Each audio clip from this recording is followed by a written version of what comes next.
Happy Tuesday, everyone, from Houston, Texas. Welcome to Stellar Parenting.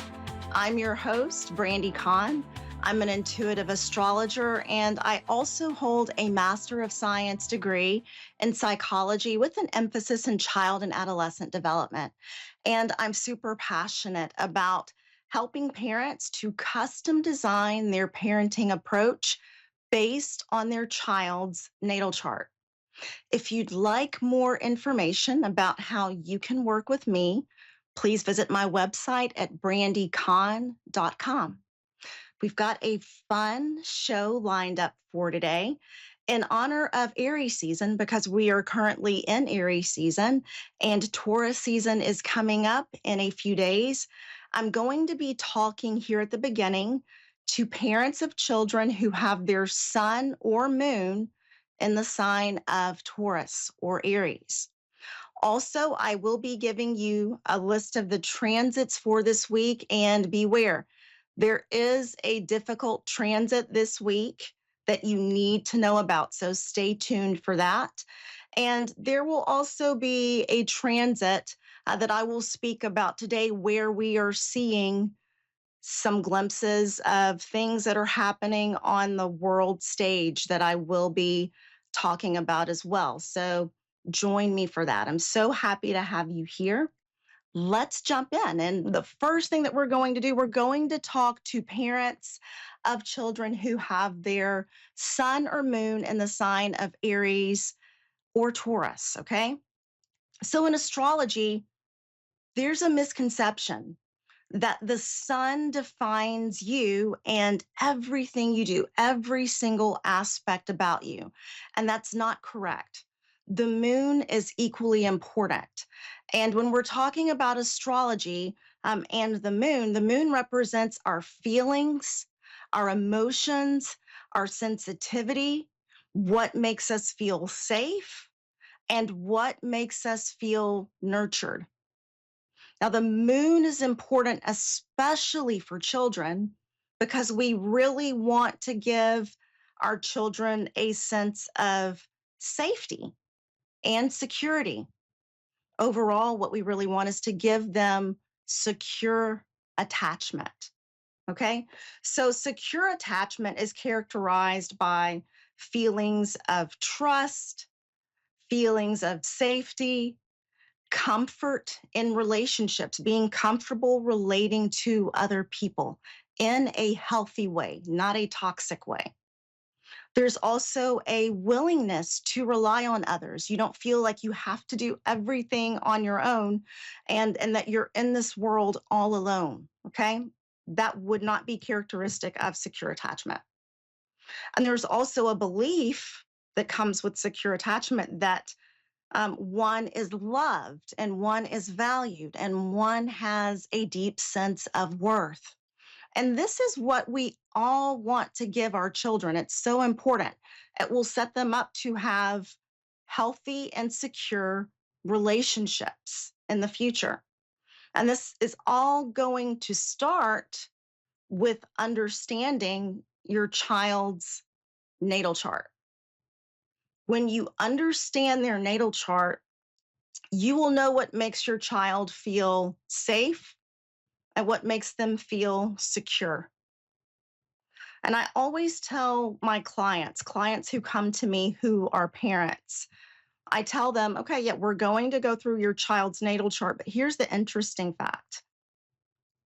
Your child is not living out their natal chart. So from the time that they are born until around 15 or 16 years old, what's actually happening is the chart is being played out around the child by the parents. And if your child has a tricky placement or something that might be a little bit difficult, you would want to know about that. So, and I'll use myself as an example for you guys. I am the mother of four, three boys and a girl. And one of my sons has his moon in the sign of Scorpio. And his moon has very difficult aspects. So, moon in Scorpio with difficult aspects could show up or manifest as mother who's a little bit controlling, manipulative, mother who is difficult. And when I realized that about his chart, I was like, okay. So, me in particular, as mom, I want to make sure I am playing this out in a functional and healthy way for him, not an unbalanced and dysfunctional way. So, I'm very aware of how I speak to him, how I engage with him, how I interact with him. And I try my best to bring forward the most beautiful aspects of the sign of Scorpio as his mother. So if you'd like more information, if you'd like to know more about your child's chart, and if they have anything in their chart that you need to be aware of, please go to my website and book a natal chart session for your child, and I'll go through their chart with you. So for parents who have children who have an Aries sun or moon, this is for you. The ruler of Aries is Mars, the warrior planet. So Aries energy can be very bold, courageous, forward moving. But the shadow side of Aries, the shadow side of that energy can be really impulsive, aggressive, a little bit impatient. Okay, so we've got two polar opposites of how this energy can show up. Aries is a cardinal sign. That means that leadership and taking action are going to be very important for your child. Aries children can be very direct, they can be outspoken, and they can be very, very blunt. So we have to teach them to be considerate of the feelings of the people around them. Remember that Aries has a psychological need to initiate action. Taking action, initiating action, starting something. That is paramount for Aries. And people with strong Aries energy, especially children, they are not comfortable sitting on the sidelines and watching other people take action. They want to be out there doing something as well. So, knowing this, you should give your Aries child opportunity for new challenges. And those challenges could come through sports or athletics, through dance, or through hiking. Aries is a fire sign, which gives a great amount of energy and passion. So you want to make sure that your child is using that energy in a constructive way, not a dysfunctional way. Otherwise, what could happen? They've got all of this energy, all of this passion, nowhere to put it. And then we've got someone with an explosive temperament or someone prone to aggression, someone prone to conflict and acting out. So, in order to circumvent that, what you want to make sure that there is physical activity for your Aries child. And the more activity, the better. The more they're going to burn off all of that steam from the fire that they just naturally have. Now, Aries children can mature into adults who are driven, who are independent, confident, and protective. And those are the qualities that you want to encourage within your child. Now, for children with their sun or moon in the sign of Taurus, parents, this is for you. Taurus is an earth sign, so you will notice that there is a grounded and stable quality to the energy of Taurus. Now, there's a common misconception that Taurus people are stubborn and lazy, and I'm not a fan of that at all because it misses something very, very important about Taurus. And with Taurus, we're talking about a psychological need for consistency, stability, and safety. And for that reason, people with strong Taurus placements really try hard to avoid change. Change is not their favorite thing on the menu. They like for things to be predictable. And you might notice that with your child. But please try to avoid labeling them as stubborn and instead think of it as my child is simply trying to maintain their sense of safety. So maybe they don't want to change right now. Maybe they don't want anything different because the tried and true method is what they feel is safe for them. So let's honor that. And when it comes to Taurus, the five senses are very important. Taurus children are very sensitive to the energy around them. So they are aware of how things feel against their skin, how things sound, how food tastes. So please remember that. And especially as a parent, if you are initiating any type of physical contact or physical touch with your Taurus child, please make sure that you are touching them from a place where you are calm, centered, and in control of yourself and from a place of love. Taurus children do not do well with being hit, grabbed, anything like that. But when the parent is angry, they internalize that at a very deep psychological level.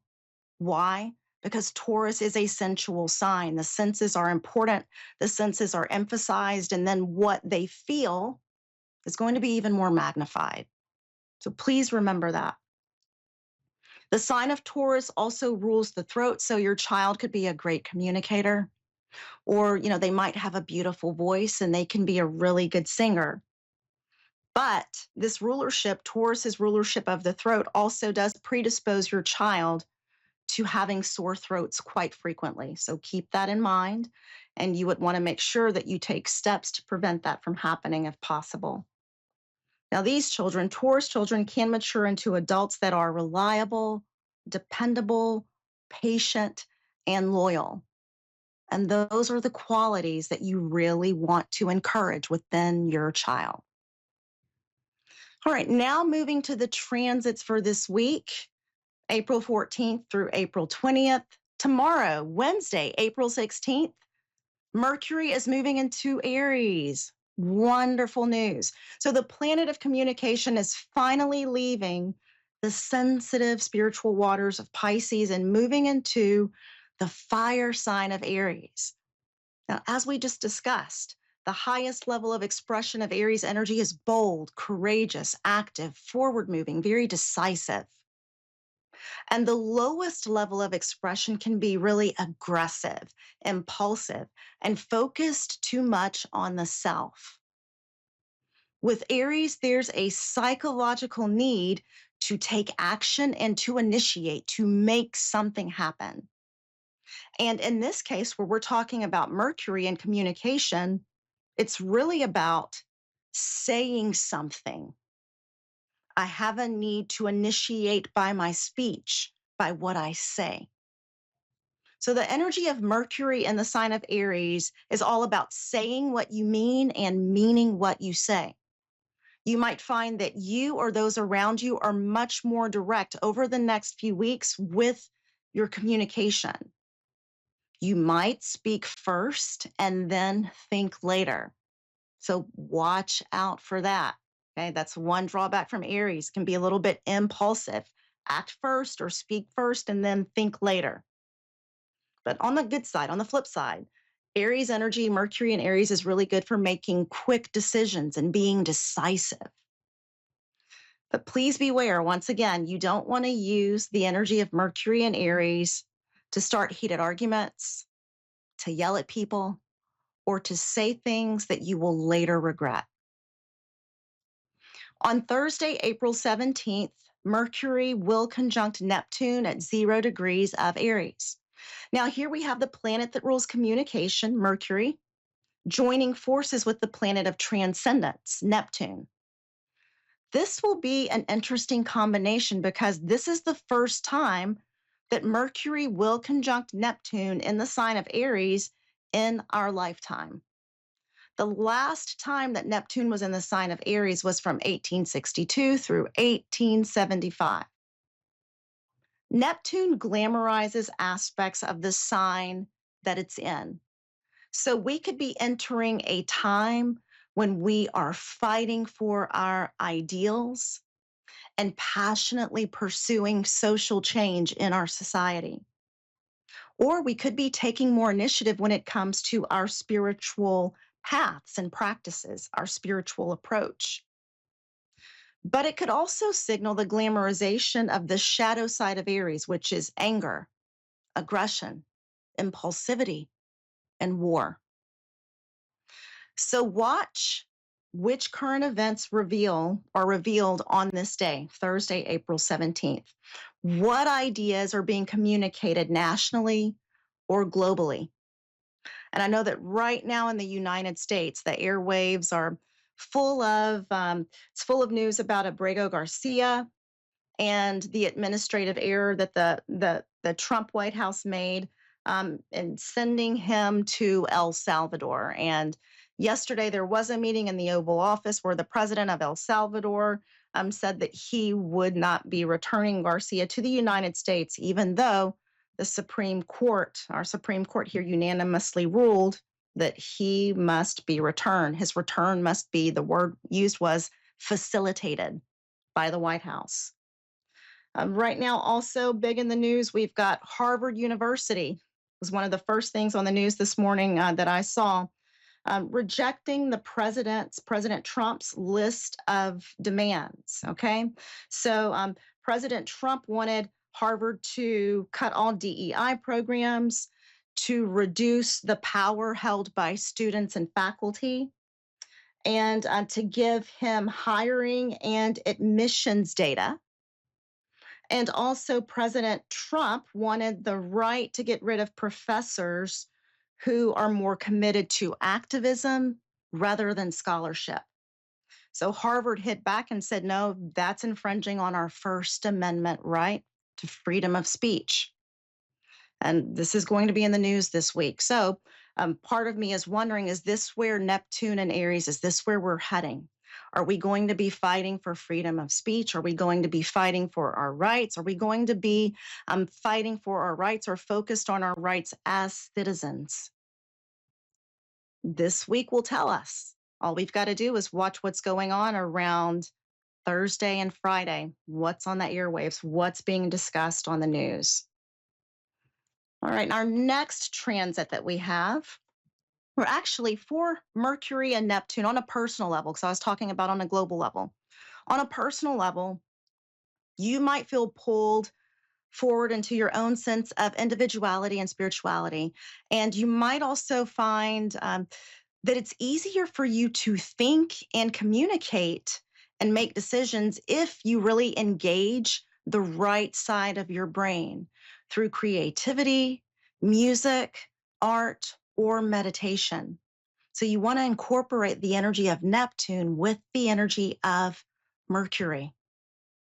And if you have young ones, if you're the parent of a young child who has, they're feeling big feelings and they're not able to articulate or express what they're feeling, give them a box of crayons and a piece of paper and tell them to draw a picture of what they feel, what they think their feelings look like, and tell them they can use any shape, color, they can make their feelings as big as they want to or as little, as small as they need to. And this is how you can get them to open up and talk about what's going on when they are not at the developmental stage where they have the vocabulary to express it. And then on Friday, April 18th, Mars will move back into the fire sign of Leo and leave the waters of Cancer.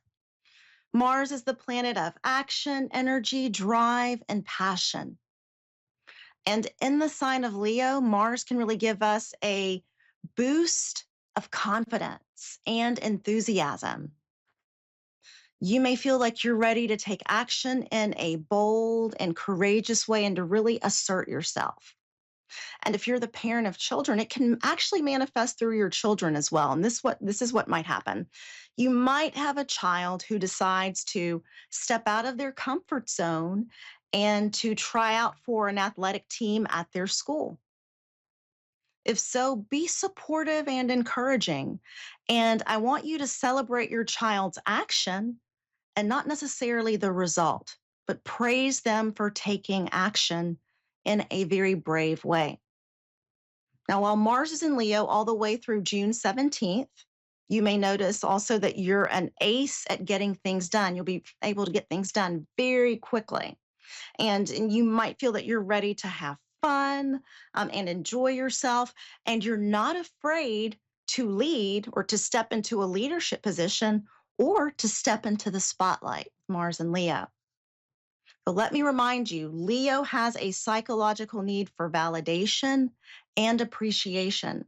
So, especially for those of you with the sun in Leo, or if you have children who have their sun in the sign of Leo, the next 2 months are going to be all about feeling appreciated and valued for what you do. On Saturday, April 19th, the sun will move out of the fire sign of Aries and into the earth sign of Taurus. So, as I discussed earlier with Taurus, there is a psychological need for stability, for consistency. So, over the next 4 weeks, you might feel more drawn to take a practical and grounded approach to things that are happening in your life. Comfort and predictability may be much more important to you than implementing big changes, okay, right now. And this is really significant because right now in the United States, we're going through some really big economic changes. And with the sun moving into the grounded sign of Taurus, and remember, Taurus likes safety, stability, predictability, security. Taurus does not like big changes. So, with the sun in Taurus, people might not be so happy over the next 4 weeks with the fluctuating markets, with the way that the stock market is going up and down. Okay. People might be a lot more upset or uncomfortable with these changes. On a personal level, you might notice that you're also more resolute with your decisions, and you might feel less likely to change your ideas during this time. So, also, again, Taurus is a very sensual sign, and taste, touch, sound, and texture, they're all emphasized. So, allow yourself to enjoy good food, great music, hugs from your loved ones, and being wrapped up in your favorite soft, cozy blanket.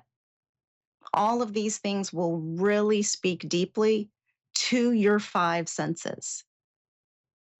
And on Sunday, April 20th, this is the transit that I wanted to give you a heads up about. This one is a little difficult. So on Sunday, April 20th, we will have the sun at 1 degree of Taurus squaring Mars at 1 degree of Leo. This is a very hot aspect that could produce some friction. So in astrology, the sun represents our sense of identity, our ego, our vitality, who we're meant to be this lifetime. And Mars symbolizes action, energy, drive, and passion. So these planets, these two, they're going to be stationed at a tense angle. So their energies will not be working together in a very harmonious way or in a very easy way. And this is where we could be more prone to seeing the shadow side of Mars: anger, aggression, conflict, escalating tension. So during this time, you might find that your ego, the ego part of you, really wants you to take a stand for something and to completely throw diplomacy out of the window. And when it comes to negotiations, you might find that you don't really want to give an inch. You don't want to hear what the other person is saying during this time. Okay. You might feel locked into your position and they might feel locked in to their position. Now, what concerns me about this and the timing of it is on April 19th, Saturday, April 19th, this week in the US, there will be more protests, more hands off protests, which we saw about a week ago. And so we're going to have that again on Saturday. And then this aspect will be making its appearance on Sunday, the 20th, but I guarantee you people will be feeling this on the 19th. Okay. So, heads up, I want everyone to remember not to be overly aggressive, not to step needlessly into conflict, not to respond to emotional volatility. We don't have to be combative. We could use this transit in a functional way to really be confident, to get things done, to be energized. And remember, if you take the position of it's my way or the highway, you're probably not going to get very far this weekend. And that's because the other person that you're speaking with is probably feeling the exact same way with this energy. So that wraps up our transits for this week. And just like I like to remind you guys at the end of every show, the stars may guide us. The stars may guide us, but we hold the power to shape our destiny. We hold the power to use this energy in a beautiful and constructive way. So I want you all to set your intentions for what you want from this week, how you want to use this energy. And I will see you back here again next week. Have a great week.